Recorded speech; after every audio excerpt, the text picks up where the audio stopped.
Good morning, dear students. Today we shall discuss on the previous year's question on topic polynomials. Let's start. If one root of 5x square plus 13x plus k equals to 0 is the reciprocal of the other root, then find the value of k. Question बोल रहा है कि अगर मान लीजिए हमारा एक root है वो दूसरे रूट का रेसिप्रोकल है और इस पॉलिनोमियल में, तो हमें k की वैल्यू निकालनी है। तो कैसे निकालेंगे? हमें गिवन क्या दे रखा है, हम मान लेते लेट अल्फा इक्वल्स टू 1/बीटा। ठीक है, अब क्या है कि इसमें प्रोडक्ट ऑफ रूट्स करेंगे तो क्या आएगा, alpha into beta equals to k/5। ये लास्ट लेक्चर में सीखा था कि product of roots equals to constant term upon coefficient of x square, तो वो लिख लिया है। अच्छा, अल्फा कितना है, 1/बीटा टाइम्स, तो 1/बीटा into beta equals to k/5। Beta से बीटा कट हो गया, k equals to 5। This is the answer of this question. Let's come to another. If m and n are the zeros of the polynomial 3x square plus 11x minus 4, find the value of m upon n plus n upon m। हमें इस question में 3x square plus 11x minus 4 की दो zeros दे रखे हैं, m and n, और हमको इसकी वैल्यू फाइंड करनी है। ठीक है, तो क्या करेंगे, सबसे पहले हम निकालेंगे सम ऑफ जीरोस। तो सम ऑफ जीरोस क्या होगा हमारा,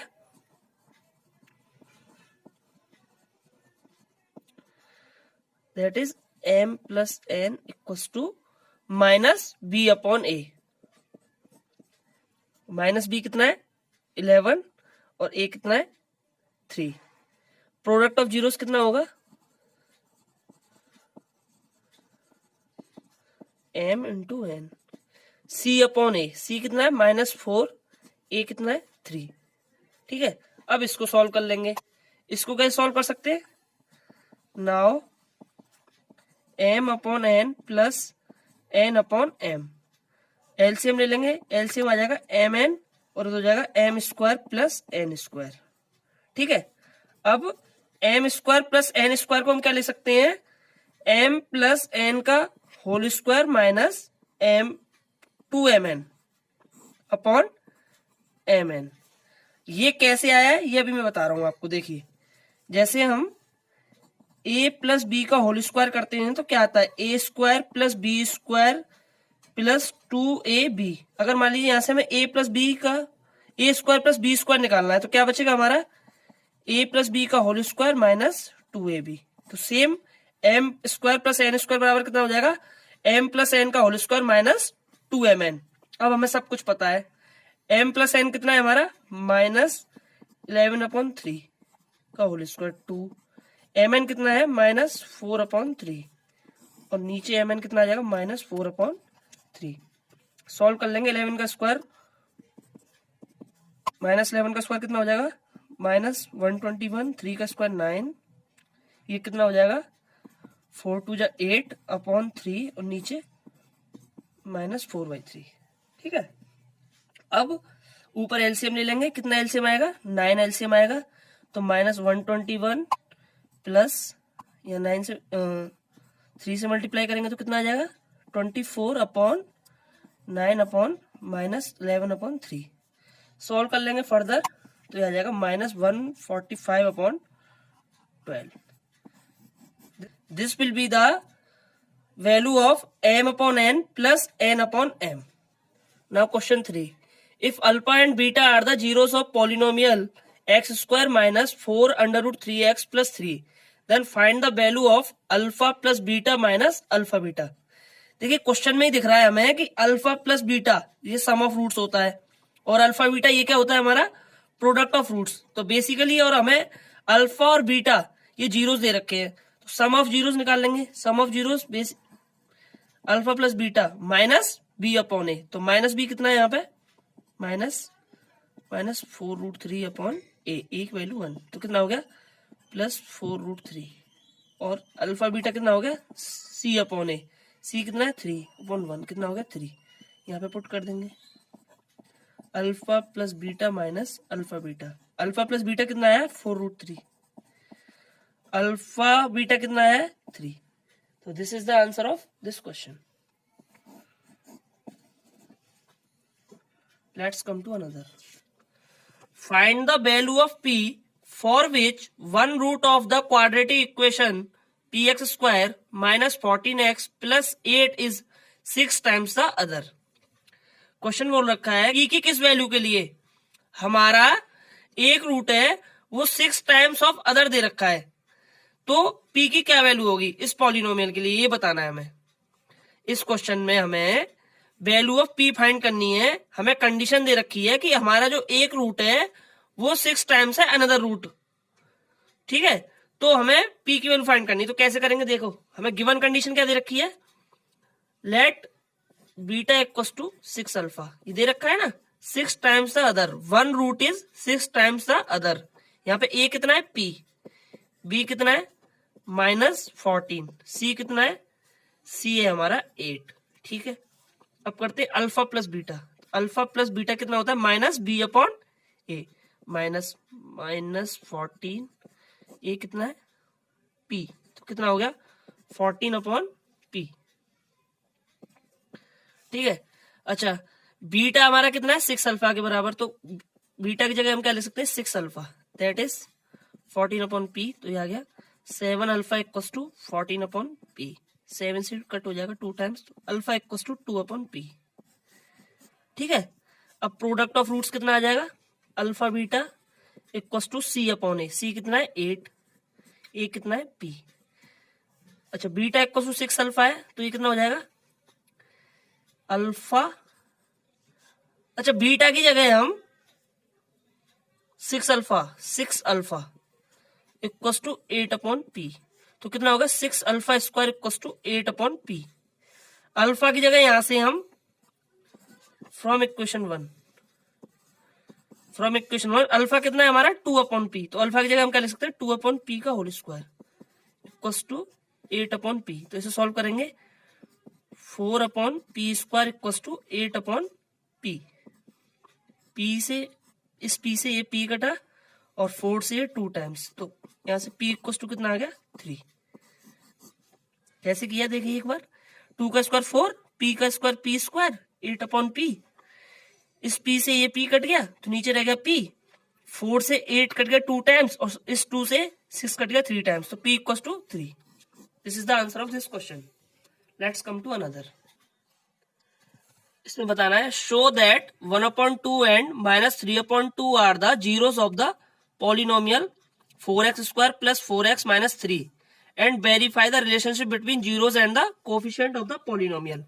पहले हमें ये दिखाना है कि ये जो हमारे जीरोस है वो इस पॉलिनोमियल को सेटिस्फाई कर रहे हैं, जीरो कर रहे हैं। फिर उसके बाद हमें कोफिशिएंट और जीरोस में रिलेशनशिप दिखाना है, ठीक है। तो सबसे पहले वेरीफाई करके देखते हैं। तो वेरीफाई कैसे करेंगे, हम इसे मान लेते हैं late f(x) equals to 4x² + 4x - 3। तो 1/2 के लिए वेरीफाई करके देखते हैं पहले, 4 1/2 का होल स्क्वायर प्लस 4 1/2 - 3, तो ये कितना हो गया 4 1/4 प्लस 4 इंटू 1/2 - 3, 4 से 4 कट, 2 से 4 2 टाइम्स कट, तो कितना बचा 1 + 2 - 3, तो कितना हो जाएगा 0। 1/2 वेरीफाई हो गया, ठीक है। अब -3/2 के लिए वेरीफाई करके देखते हैं। तो 4 -3/2 का होल स्क्वायर प्लस 4 -3/2 - 3 सॉल्व करेंगे। -3/2 का स्क्वायर करेंगे तो कितना आएगा 9/4 प्लस 4 इंटू -3/2 - 3, 4 से 4 कट, 2 से 4 2 टाइम्स, तो 9 -6 - 3, तो ये कितना आ गया 0। 9 - 9 0। तो ये हमने शो करके दिखा दिया कि ये इसके जीरोस हैं। अब कोफिशिएंट और जीरोस का रिलेशन हम बताएंगे कि कैसे वेरीफाई करेंगे। तो देखिए सम ऑफ जीरोस कितना हो जाएगा, सम ऑफ जीरोस, तो ये मतलब हमारे या तो ये अल्फा हो गया ये बीटा हो गया, तो सम ऑफ जीरोस कितने हो गए भैया 1/2 - 3/2, कितना होगा -2/2 that is -1 equal to -b/a। तो -b कितना है इसमें 4 और a कितना है 4, ठीक है, -b 4 है तो 4/4 कितना हो गया -1। तो वेरीफाई हो गया, यहाँ भी -1 आ रहा है और यहाँ भी -1 आ रहा है, सम ऑफ जीरोस भी -1 आ रहा है और कंडीशन -b/a को सॉल्व करने के बाद भी -1 आ रहा है, तो वेरीफाई हो गया। अब सेकंड क्या है, प्रोडक्ट ऑफ जीरोस। तो ये क्या होता है अल्फा इंटू बीटा। तो अल्फा कितना है हमारा 1/2, बीटा कितना है -3/2 that is -3/4 equals to c/a। c कितना है -3, ये भी वेरीफाई हो गया देखिए, ठीक है। तो क्वेश्चन सॉल्व हो गया। अब आते हैं नेक्स्ट क्वेश्चन पे।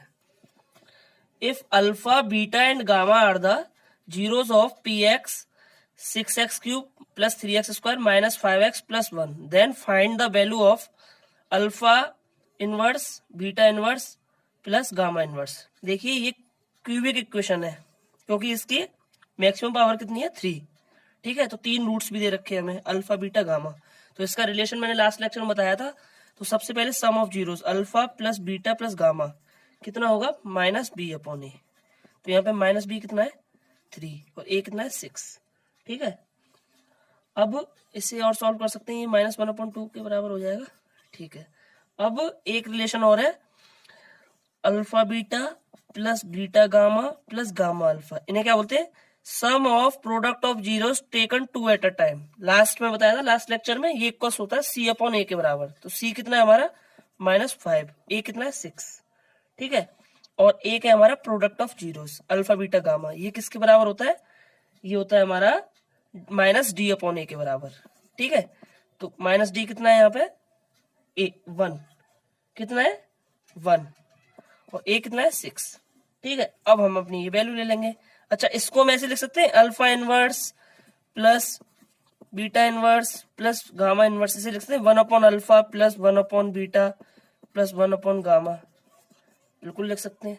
एलसीएम ले लेंगे कितना आ जाएगा अल्फा बीटा गामा, यहाँ पे क्या आ जाएगा बीटा गामा, यहाँ पे अल्फा गामा और यहाँ पे अल्फा बीटा। कोई परेशानी, कैसी परेशानी, कोई परेशानी नहीं है। अच्छा इसकी वैल्यू हमें पता है कितनी है, इसकी वैल्यू हमारी कहाँ है, ये रही -5/6।